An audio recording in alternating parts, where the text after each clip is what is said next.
कपड़े धोने वाली बहू। शादी के पहले से ही विभा को कपड़े धोने का बड़ा शौक था। कभी नल के नीचे तो कभी तालाब के पास। अरे मेरी नीली वाली लुंगी नहीं दिख रही है।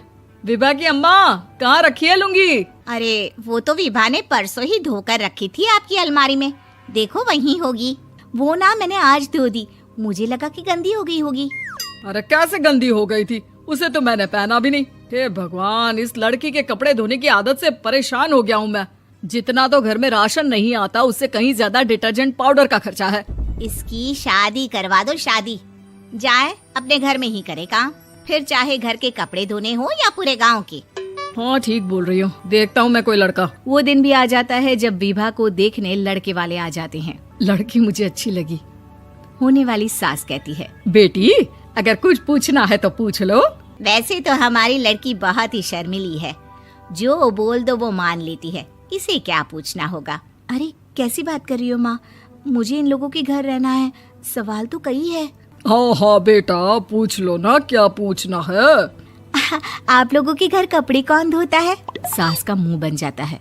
देखो, अगर तुम ये कहना चाहती हो कि तुम्हें कपड़े धोने नहीं आते तो सुन लो, कपड़े मैं ही धोती हूँ, लेकिन तुम्हारे आ जाने के बाद मैं रुमाल तक नहीं धोऊंगी। अरे चुप रहना भाग्यवान, बहू बेचारी घर आई नहीं, उसे डराना शुरू कर दिया। वो क्या है ना बिटिया, अभी तक तो ये कल्लू की माँ ही धोती थी, लेकिन अब तुम्हारे पापा तो दहेज में वॉशिंग मशीन देंगे ही। तभी विभा की माँ बोल पड़ती है, सवाल भी पूछा तो क्या। वैसे भाई साहब, मशीन की तो फिर भी कपड़े धोने की कैपेसिटी होती है। मतलब जो बिटिया दे रहे हैं ना विभा, इसे कपड़े धोने का बहुत शौक है। ये आप लोगों के क्या, आस पड़ोस गांव मोहल्ले सबके कपड़े धो दे और उफ तक ना करे। बाहर देखा नहीं आपने कितने कपड़े सूख रहे हैं? सब हमारी बिटिया ने ही तो धोए हैं। बस भी करो ना माँ, शर्म आ रही इतनी तारीफ सुनकर। और तो और एक दाग निकाल कर दिखाओ तो मान जाऊँ। हाँ अच्छा, माफ करना बेटा, मैंने गलत समझा।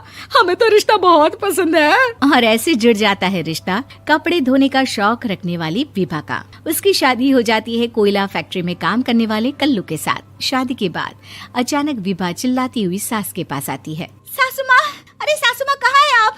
ये तो धोखा है, धोखा दिया आप लोगों ने मुझे। इसे ससुर के चक्कर के बारे में पता चल गया। अरे तो उसमें तुझे क्यों धोखा मिला है? अरे नल में पानी नहीं आता, कपड़े कैसे कब धुलेंगे? अच्छा, तू पानी नहीं आ रहा उसकी बात कर रही है। तो आपने क्या सोचा? कुछ नहीं। अच्छा, तेरी माँ ने कहा था कि कपड़े धोने का शौक है तुझे, याद आया मुझे। शौक बोलकर कपड़े धोने वाले मेरे जुनून को कम ना आके सासू माँ, कपड़ा धोना मेरा गुरूर है। तभी पति भी वहाँ आ जाता है। अभी मैंने इसे सनी देओल की फिल्म दिखाई है, उसी के डायलॉग मार रही है माँ। अच्छा सुन, साफ साफ बता रही हूँ, पानी सुबह 4 से 6 और शाम को 10 से 12 आता है, समझी? विभा टाइमिंग सुनकर हैरान हो जाती है। ये क्या भूतों का मोहल्ला है? सुबह 4 बजे उठकर कौन कपड़े धोता है? 4 बजे टंकी में पानी जाता है, फिर सारा दिन धोना ना, किसने मना किया? अरे कैसी बात कर रही हैं? 200 लीटर की टंकी में कितने कपड़े धो लूंगी मैं? सुबह ही उठ जाऊंगी मैं। अब क्या था, विभा सुबह 4 से लेकर रात के 12 बजे तक कपड़े ही धोती रहती। एक रोज सास पड़ोस से निकलकर कहीं जा रही होती है कि साथ वाली कहती है, हाँ कल्लू की माँ, जरा ये बताओ कि 2 साड़ी है, 2 ब्लाउज और एक पेटीकोट और एक नाड़े वाला लंबा कच्छा। हाँ तो? अरे तो क्या, कितना लोगी धुलाई ये बताओ। धोबन दिख रहे हैं हम क्या? हमारे पति सरकारी नौकरी से अभी रिटायर हुए हैं और बेटा सुपरवाइजर है कोयला फैक्ट्री में। धोबन समझ रखा है हमें?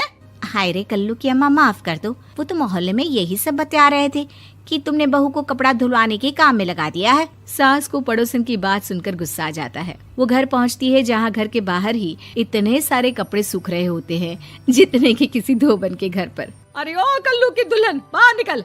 माँ जी यहीं आ जाओ, बाथरूम में चादर धो रहे हैं हम। अरे अभी हम धोते हैं, तुमको बाहर निकलो। ये आस पड़ोस वाले बोल रहे हैं कि हम बहू से कपड़े धुलवा कर उसे कपड़ा धोने वाली बना दिए हैं। अरे छोड़ो ना माँ जी, किन लोगों की बातों में आती हो? आस पास के लोगों का तो काम ही होता है कि वो किसी तरह सास बहू को लड़ा दे।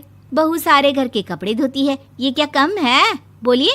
सास को भी लग जाता है कि वो बहू का ये सनकीपन नहीं छुड़वा सकती, इससे अच्छा है कि खुद ही चुप हो जाए।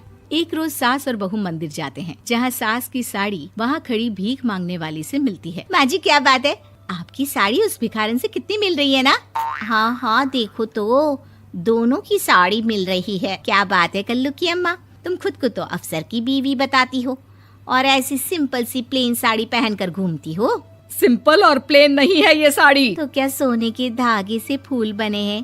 कुछ भी सासू माँ, कुछ भी। हाँ बने थे इस साड़ी में सोने के धागे से फूल। मेरे पति लेकर आए थे मद्रास से स्पेशली मेरे लिए 10,000 की।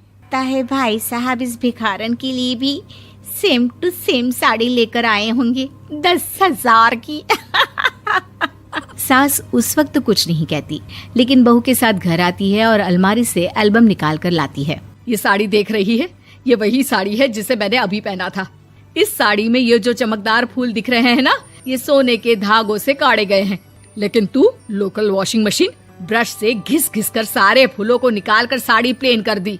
मुझे माफ कर दीजिए सासू माँ। और तो और, जब मैंने तुझे तेरी गलती के लिए कुछ नहीं कहा, लेकिन तूने तो सबके सामने मेरा मजाक ही बना दिया। क्यों? बहू को समझ में आ जाता है कि अब से उसका कपड़े धोना बंद।